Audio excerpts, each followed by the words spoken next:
রায়গঞ্জ নিবাসী 28 বছর বয়সী দীপু দাসের ক্ষতবিক্ষত দেহ এবার উদ্ধার হলো মহারাষ্ট্র থেকে। এই ভাইও এক পরিযায়ী শ্রমিক। তার ক্ষতবিক্ষত দেহ পাওয়া যায় এবং অদ্ভুতভাবে মহারাষ্ট্র সরকারের তরফ থেকে পুনেতে যেখানে মারা গিয়েছে সেখান থেকে তার পরিবারকে জানানো হয় দুর্ঘটনা।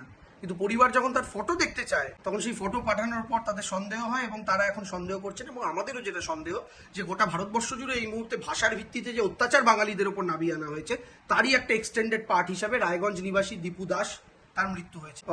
আমরা উচ্চ পর্যায়ে তদন্ত চাইছি এবং যেভাবে ভারতবর্ষে একের পর এক বাঙালি নির্যাতন, শুধু বাংলা ভাষা দেখে অত্যাচার, এতদিন ধর্মীয় অত্যাচার দেখেছিলাম, এখন ভাষাভিত্তিক অত্যাচার যেভাবে ভারতবর্ষের মাটিতে চলছে, যেভাবে দীপু দাস ভাইকেও প্রাণ হারাতে হলো, আমরা তার পূর্ণাঙ্গ তদন্ত চাইছি এবং যারা জড়িত তাদের শাস্তি দাবি করছি এবং ভারতীয় জনতা পার্টিকে বলছি যে আপনারা কিন্তু আগুন নিয়ে খেলা শুরু। এই জিনিস যদি নিয়ন্ত্রিত না হয়, বাঙালির যদি দেওয়ালে পিঠ থেকে যায়, তাহলে যে বৃহত্তর আন্দোলন শুরু হবে সেটা সামলানোর ক্ষমতা কিন্তু আপনাদের থাকে।